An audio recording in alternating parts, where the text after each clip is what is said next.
की कमान जो महिलाओं ने संभाली संचालन को लेकर के, और मेरा ये यकीनन मानना है कि जिस दिन इस देश की प्रदेश से लेकर केंद्र की सत्ता में जिस दिन महिलाओं के हाथ में कमान होगी, यकीनन वो दिन मानिए उस दिन बड़े पैमाने पर हमें परिवर्तन दिखाई देगा जो हमारे महापुरुषों ने देखा हुआ है। आज आप सभी लोग देख रहे हैं, यूपी हो या महाराष्ट्र या गुजरात या मध्य प्रदेश, तमाम सारे आंकड़े इस बात के गवाह हैं कि महिलाओं पर अत्याचार हो रहा है। पढ़े लिखे युवाओं को रोजगार नहीं दिया जा रहा है। अभी यूपी का कल ही एक परीक्षा जो होनी थी फरवरी में, टीजीटी और पीजीटी का, उसको इसलिए रद्द कर दिया गया है क्योंकि उत्तर प्रदेश के एक शहर में एक धार्मिक आयोजन हो रहा है। इसके कारण जो है युवाओं के रोजगार से यूपी सरकार को कोई मतलब नहीं है। हम इस बात को कहना चाहते हैं, यहाँ पर आप लोग जब जनता का वोट मांगने के लिए आते हैं तो रोजगार की बात करते हैं, महिला सुरक्षा की बात करते हैं, बेटी बचाओ बेटी पढ़ाओ की बात करते हैं, तमाम सारी बातें करते हैं, लेकिन जब उसको हकीकत में धरातल पर लाना होता है तो इनका असली चेहरा आप सभी के सामने आ जाता है। अभी हमारी पार्टी के हरियाणा के जो सचिव थे, उनका 4-5 लोगों ने गोली मार करके हत्या कर दिया है। हम हरियाणा की सरकार से भी इस बात को कहना चाहते हैं वर्षा से कि आप लोग बात करते हैं कानून की, आखिर कानून जो सही मायने में जिसके बैनर के तले आज लाखों करोड़ों की आवाम शोषित समाज की जो चल रही है, उनके नेताओं को जो है गोली क्यों मार दी जा रही है, हम इस बात को यहां से पूछना चाहते हैं।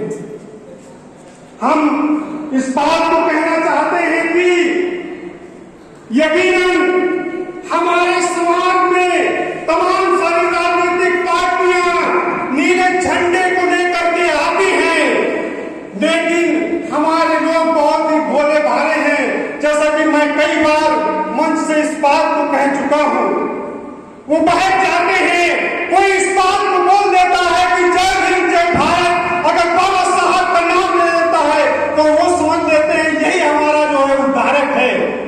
बहुत सारे लोग समाज में आप देख रहे होंगे, एक किताब आपको लहराते हैं, वो कहते हैं कि हम संविधान को बचाएंगे, बाबा साहब का अपमान हुआ है उसका हम बदला लेंगे, लेकिन वही लोग जो है संविधान का फर्ज आर्टिकल इंडिया भारत को नहीं पढ़ते हैं और वो हिंदुस्तान को चिल्लाते रहते हैं। हम इस बात को कहना चाहते हैं कि आप सभी को इस समझने की जरूरत है, जिस पे नीला झंडा और हाथी निशान होगा वही हमारी पार्टी है। जिस झंडे पर बहन कुमारी मायावती का फोटो होगा वही हमारी असली पार्टी है। और जो दबे कुचले आवाम की जनता को लेकर के चलने वाली यूपी में 4-4 बार सरकार को बनाया, और 4-4 बार जब सरकार बनी तो आप लोगों ने देखा कितने बड़े पैमाने पर बहन कुमारी मायावती के नेतृत्व में जो है लोगों को, युवाओं को रोजगार मिला। उर्दू के जो शिक्षक थे उनको रोजगार मिला। आंगनबाड़ी में महिलाओं को बड़े पैमाने पर भर्ती किया गया। सफाई कर्मचारी बड़े पैमाने पर लाखों की संख्या में जो है भर्ती किया गया। हम इस बात को कहना चाहते हैं कि आज के समय में नीले पार्टी की तमाम सारी पार्टियां हैं, अगर हक और अधिकार और मान सम्मान की सही मायने में सड़क से लेकर के और संसद तक को आवाज को अगर बुलंद कर रही है तो वो एकमात्र पार्टी है बसपा। हमें बसपा के बैनर के तले सभी को एकजुट होना है। जो भी हमारे भाई बंधु बहनाएं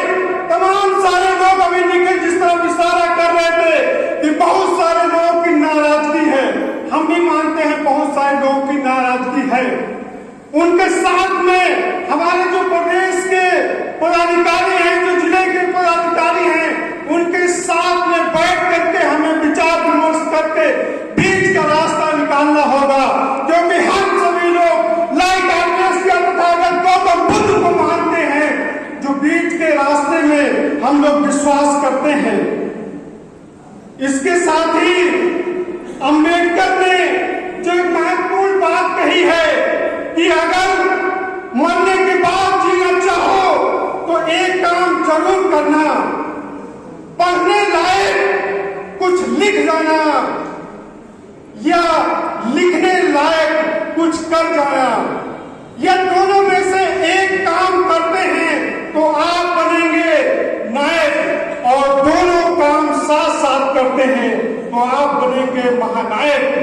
तो आज जरूरत है कि बहन कुमारी आदरणीय मायावती के जन्मदिन पर ये जन कल्याणकारी जो समारोह हो रहा है, इसके माध्यम से हम सभी लोग कुछ नया जो है प्रण लें कि आने वाले समय में चाहे दिल्ली का भी विधानसभा जो चुनाव चल रहा है या 27 में यूपी का जो इलेक्शन होगा, हम सभी लोग उन प्रदेशों के लिए यहाँ वर्धा से रहते हुए क्या मदद कर सकते हैं। अभी जैसा कि दिल्ली में विधानसभा चुनाव चल रहा है, तो हम अपने पार्टी के जो भी पदाधिकारी हैं सोशल मीडिया पे, फेसबुक पे, ट्विटर पे, इंस्टाग्राम पे प्रचार प्रसार कर सकते हैं। प्रचार प्रसार जितना ज्यादा करेंगे, क्योंकि आप सभी लोग जानते हैं सोशल मीडिया के माध्यम से अभी जिस तरीके से यूपी में जो एक धार्मिक आयोजन हो रहा है, वहां पर माला फेरने वालों के, माला बेचने वाले पॉपुलर हो गए, और ये सोशल मीडिया की ताकत है। हम इस बात को यहाँ पर कहना चाहते हैं, आज हमें सोशल मीडिया की भी ताकत को समझना होगा। इसके साथ ही साथ अगर हम सभी लोगों ने अपनी जिंदगी का अगर एम नहीं तय किया है, उद्देश्य को नहीं तय किया है, तो हम कोई कार्य नहीं कर सकते हैं। क्योंकि आप सभी लोग जानते हैं बिना एड्रेस के लिफाफा जो है वो नागपुर नहीं पहुंच सकता है, वो दिल्ली और यूपी या मुंबई नहीं पहुंच सकता है। हमें अपने जिंदगी का एम को तय करना होगा। एक महत्वपूर्ण बात जो बाबा साहब ने 12 मई 1956 में BBC लंदन में दिए गए भाषण में जो कहा था, उन्होंने कहा था कि उनको बौद्ध धर्म इसलिए पसंद है क्योंकि बौद्ध धर्म समता, स्वतंत्रता और बंधुत्व के तीनों सिद्धांतों पर आधारित है, जो अन्य धर्मों में नहीं है। बौद्ध धर्म बंधुत्व और समानता की शिक्षा देता है। विश्व समाज को यही तीन सिद्धांत जो है आज बता सकते हैं। आप देख रहे हैं कि अमेरिका में आग लगी या तमाम सारे, चाहे गाजा हो या अन्य जो देश हैं, युद्ध चल रहा है, लेकिन जब मानवता की बात आती है तो इसी धरती के पुत्र यानी कि तथागत गौतम बुद्ध, जिन्होंने कहा कि दुनिया को युद्ध नहीं बुद्ध चाहिए, यकीनन आज के समय में हमारी पार्टी समता, स्वतंत्रता, बंधुत्व और न्याय पर आधारित जो संवैधानिक दायरे में काम करती है, और बाबा साहब के द्वारा लिखा हुआ संविधान, जो तमाम सारे लोग संविधान बचाने को लेकर के बात कर रहे हैं, जिनके पूर्वजों ने जो है बाबा साहब को वो सम्मान नहीं दिया, आज तुम लोग जो है बाबा साहब को बचाने के, उनके विचारों को बचाने की बात कर रहे हो, हमारे लोगों को बदलाने की बात कर रहे हो। हम सभी लोगों को उनके बहकावे में नहीं आना है। जो हमारी पार्टी बसपा है, उसके माध्यम से जो भी बहन जी का आदेश होता है, हमें उसका अनुसरण करते हुए हमें चलना होगा। तभी मुझे लगता है कि जो बात हो रही थी कि हमारे तमाम सारे लोग जो बिखरे पड़े हुए हैं, हम सभी लोग उनको सब अपने परिवार में समाहित कर सकते हैं। ये तमाम सारी ऐसी बातें हैं जिन पे हम सभी को बात करना चाहिए। अभी इधर के दौर में, जैसा कि मैं इस बात को बार बार कहता हूँ कि विश्वविद्यालय जो है वो विचारों की जननी है, और विचार जब निकलते हैं तो समाज में परिवर्तन होता है। लेकिन भारत देश के विश्वविद्यालय में इधर आप देखिए एक विशेष वर्ग के धार्मिक आयोजनों को करवाया जा रहा है।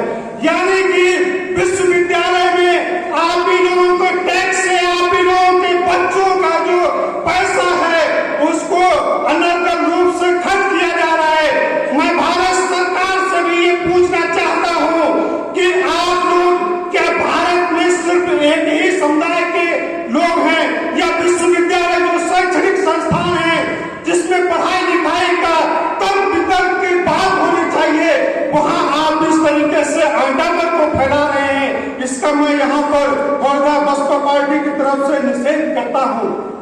तमाम सारी ऐसी बातें हैं जिन पे बात करना चाहिए और होनी भी चाहिए।